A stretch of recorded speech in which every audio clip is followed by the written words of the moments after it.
दिल्ली में फिर से बढ़ गया लॉकडाउन। मुख्यमंत्री अरविंद केजरीवाल ने एक और हफ्ते के लिए प्रतिबंधों का किया ऐलान। अब राजधानी दिल्ली में 10 मई की सुबह 5 बजे तक जारी रहेगा लॉकडाउन। पहले 3 मई तक के लिए था लॉकडाउन। दिल्ली में बढ़ाए गए लॉकडाउन में जारी रहेंगी पहले जैसी सभी पाबंदियां। छूट भी पहले की तरह ही रहेगी। दिल्ली के मुख्यमंत्री अरविंद केजरीवाल ने फिर केंद्र से की ऑक्सीजन बढ़ाने की मांग। कहा 976 मीट्रिक टन ऑक्सीजन हमें चाहिए। केंद्र सरकार ने दिल्ली का ऑक्सीजन कोटा बढ़ाने का ऐलान किया। अब दिल्ली को 590 मीट्रिक टन ऑक्सीजन मिलेगी। दिल्ली के ऑक्सीजन संकट पर हाईकोर्ट की सख्त टिप्पणी। कहा सेना से मदद क्यों नहीं मांगती दिल्ली सरकार। हाईकोर्ट में दिल्ली सरकार ने कहा हमारे पास 15,000 अतिरिक्त बेड, लेकिन उन बेड्स के लिए ऑक्सीजन ही नहीं।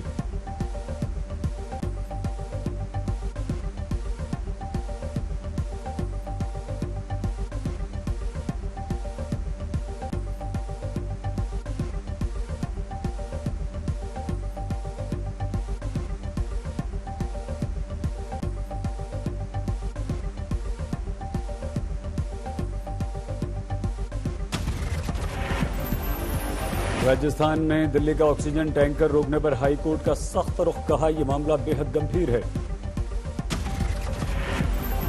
दिल्ली हाईकोर्ट का केंद्र को निर्देश। राजस्थान से चारों टैंकर रिलीज कराने पर तुरंत कार्रवाई की जाए। दिल्ली के बत्रा अस्पताल के एमडी का बयान। ऑक्सीजन न मिलने से 12 मरीजों की हो गई मौत। डराने लगा है कोरोना का आंकड़ा। पहली बार एक दिन में कोरोना के 4 लाख से ज्यादा नए केस।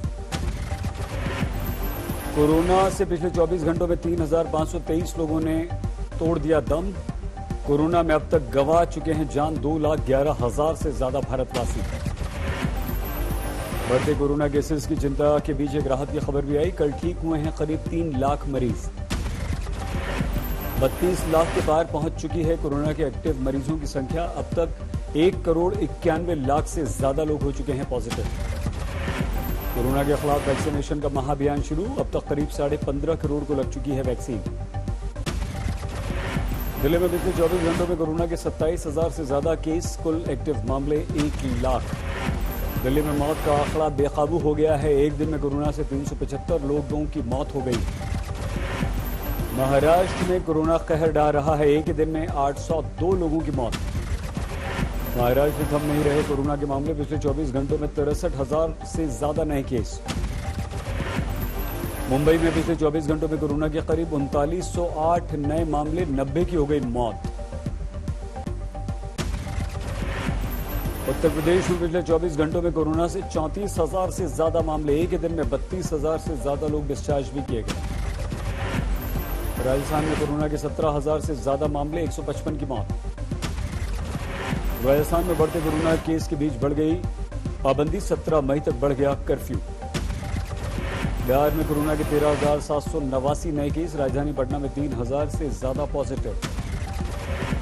गुरुग्राम में बढ़ रहा है कोरोना। 4,099 नए केस मिले। सिर्फ गुरुग्राम में ही 12 की हो गई मौत। पश्चिम बंगाल में पहली बार कोरोना से मरने वालों का आंकड़ा 100 के पार। 17,500 से ज्यादा केस। पिछले 24 घंटों में 103 लोगों की मौत। बंगाल में आंशिक लॉकडाउन में बढ़ाई गई सख्ती। शादियों में 50 से ज्यादा मेहमानों की आज्ञा नहीं। उत्तराखंड में भी बहुत तेजी से फैल रहा है कोरोना। करीब 5,500 नए केस। 107 लोगों की मौत। जम्मू कश्मीर में कोरोना के 3,832 नए मामले। श्रीनगर में 1,000 से ज्यादा केस। कोरोना को देखते हुए जम्मू कश्मीर में सख्ती। 4 जिलों में लगा दिया गया कर्फ्यू। केरल में नहीं घट रहे कोरोना के केस। पिछले 24 घंटों में 35,600 से ज्यादा नए मामले। बीते 24 घंटों में केरल में 48 लोगों की मौत। तमिलनाडु में पिछले 24 घंटों में 19,000 से ज्यादा केस। 6,000 के करीब केस सिर्फ अकेले राजधानी चेन्नई में। आंध्र प्रदेश में 19,500 नए केस। 61 लोगों की 24 घंटों में मौत। भारत पहुंची रूस की वैक्सीन स्पुतनिक वी। तीसरे चरण में वैक्सीनेशन में होगी इस्तेमाल। सुप्रीम कोर्ट ने यूपी पंचायत चुनावों की मतगणना की इजाजत दी। कल शुरू होगी मतगणना। मतगणना की शर्तों के साथ इजाजत, काउंटिंग सेंटर के बाहर सख्त कर्फ्यू लगाने का निर्देश। कोई विजय जुलूस या रैली नहीं निकाल पाएंगे विजयी उम्मीदवार। चुनाव आयोग की तरफ से बनाए गए कोरोना प्रोटोकॉल का करना होगा सख्ती से पालन। मतगणना की आज्ञा देते हुए सुप्रीम कोर्ट ने कहा, हम इलाहाबाद हाई कोर्ट के आदेश में दखल की जरूरत ही नहीं समझते। काउंटिंग के दौरान केंद्रों पर होंगे रैपिड एंटीजन टेस्ट। 150 से ज्यादा अधिकारियों और 15-20 से ज्यादा उम्मीदवार ही रहेंगे मौजूद। आज से कोरोना के खिलाफ महायुद्ध। 18 साल से ज्यादा उम्र के लोगों के लिए शुरू हुआ वैक्सीनेशन। लखनऊ में मुख्यमंत्री योगी आदित्यनाथ ने किया शुभारंभ। यूपी के 7 जिलों में 18+ का वैक्सीनेशन अभियान शुरू। सीएम योगी ने कहा, 18 से 44 साल के लोगों को मुफ्त में वैक्सीन दे रही है उत्तर प्रदेश की सरकार, लेकिन आपको कोरोना का पालन फिर भी करना है। 18+ की जिन यूथ को आज वैक्सीन देना है, उसमें हम लोगों ने उन 7 जनपदों को लिया है जहां पे पॉजिटिविटी रेट और एक्टिव केस सर्वाधिक हैं। मुंबई में भी शुरू हुआ 18 साल से ज्यादा लोगों के लिए वैक्सीनेशन। भारी पुलिस बल की मौजूदगी में वैक्सीनेशन सेंटर में शुरू हुआ लोगों का आना। अहमदाबाद में 18+ का वैक्सीनेशन शुरू। युवाओं में टीकाकरण को लेकर जबरदस्त उत्साह। दिल्ली में 3 मई से शुरू होगा तीसरे चरण का वैक्सीनेशन। मुख्यमंत्री अरविंद केजरीवाल ने ऐलान किया। नोएडा में कई लोगों की रजिस्ट्रेशन में परेशानी की शिकायत। कहा, ऐप में रजिस्टर हो गया लेकिन नहीं मिली हमें डेट। केंद्र से मोदी सरकार की मांग। कोरोना से जंग की रणनीति पर विपक्ष को भरोसे में ले सरकार। सोनिया गांधी ने कहा, प्रवासी मजदूरों को 6,000 रुपए की आर्थिक मदद करे मोदी सरकार। वैक्सीन की कीमत 1 रखने की भी मांग। कोरोना के बढ़ते मामलों को देखते कोलकाता के कई बाजारों में लगा दिया गया कर्फ्यू। सिर्फ जरूरी सामानों के लिए खुलेंगे बाजार। कोलकाता में सुबह 7 बजे से 10 बजे तक, दोपहर 3 से 5 बजे तक ही खुलेंगी दुकानें।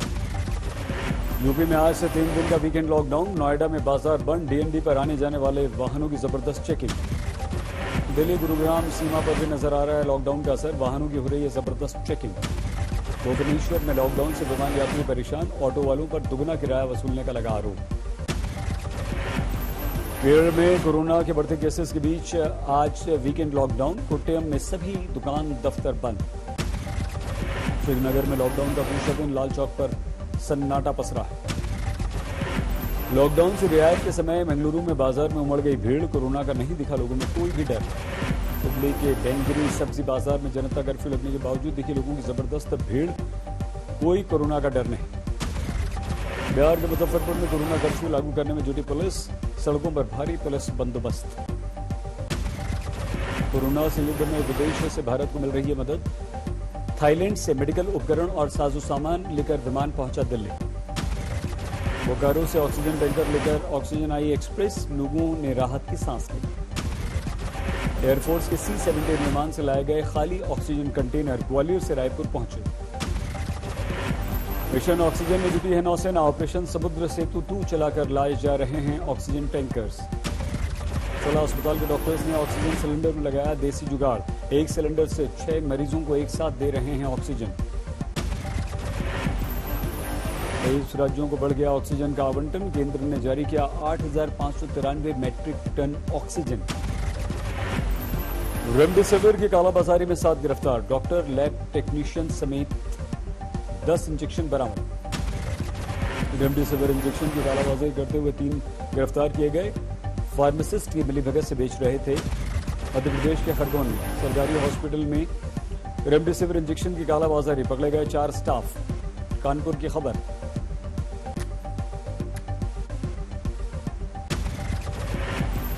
पांच राज्यों के विधानसभा चुनाव के कल सुबह आएंगे परिणाम। 8 बजे शुरू हो जाएगी वोटों की गिनती। वोटों की गिनती पर दिखेगा कोरोना का असर। कोरोना की नेगेटिव रिपोर्ट के बाद ही काउंटिंग सेंटर पर जा पाएंगे उम्मीदवार और उनके एजेंट। चुनाव आयोग की जबरदस्त गाइडलाइंस। जुलूस या रैली नहीं निकलेगी। विजयी उम्मीदवार 2 समर्थकों को ही साथ रख पाएंगे बस। इंडिया टुडे एक्सिस माई इंडिया के एग्जिट पोल में बंगाल में 134 से 160 सीटें मिलने के आसार। बीजेपी को 130 से 156 सीटों पर सिमट सकती है टीएमसी। ममता बनर्जी की तृणमूल को बढ़त का अनुमान है। 3 एग्जिट पोल्स में बीजेपी की सरकार बन रही है, एक में किसी को कोई बहुमत नहीं। गुजरात के भरूच के पटेल वेलफेयर अस्पताल में भीषण आग, 16 की मौत, शॉर्ट सर्किट से आग लगने का शक। अस्पताल के कोरोना वार्ड में करीब 12:30 बजे लग गई आग, भर्ती थे 49 मरीज। आग के समय कोरोना की आईसीयू में 12 मरीजों का चल रहा था इलाज। आग से पूरी आईसीयू जलकर हुई खाक। वार्ड की खिड़कियों को तोड़कर मरीजों के रेस्क्यू की कोशिश, कई मरीजों को दूसरे अस्पतालों में शिफ्ट किया गया। मदद से आग बुझा दी गई। सीयू 1 यूनिट में शॉर्ट सर्किट लगने से आग लगी थी। फायर ब्रिगेड की मदद से आग बुझा दी गई। सिखों के 9वें गुरु श्री गुरु तेग बहादुर जी का आज 400वां प्रकाश पर्व। दिल्ली के शीशगंज गुरुद्वारा में पीएम मोदी ने भी मत्था टेका। बगैर किसी सुरक्षा तामझाम के शीशगंज गुरुद्वारे पहुंचे पीएम मोदी। गुरु तेग बहादुर जी के बलिदान को बताया प्रेरक। अमृतसर के स्वर्ण मंदिर में श्री गुरु तेग बहादुर जी के 400वें प्रकाश पर्व पर जुटे श्रद्धालु। महाराष्ट्र मना रहा है आज 61वां स्थापना दिवस। मुख्यमंत्री उद्धव ठाकरे ने मंत्रालय में शहीदों को दी श्रद्धांजलि। कोरोना के चलते पुणे में सादगी से मना महाराष्ट्र का स्थापना दिवस। डिप्टी सीएम अजीत पवार ने फहराया झंडा। जेल में बंद पूर्व सांसद शहाबुद्दीन की कोरोना से मौत, पिछले 20 दिन से डीडीयू अस्पताल में थे भर्ती। पश्चिम बंगाल पर मंडरा रहा है चक्रवाती तूफान का खतरा, मौसम विभाग ने दी जानकारी। बेखौफ बदमाशों ने सरेआम व्यापारी को मार दी गोली। अंजनी ज्वेलर्स में लूट के इरादे से आए थे बदमाश। फर्जी कॉल सेंटर का भंडाफोड़, 10 लोग गिरफ्तार, कुछ को नोटिस देकर छोड़ दिया गया। झारखंड के साहिबगंज में नकली थानेदार गिरफ्तार, वाहनों से कर रहा था अवैध वसूली।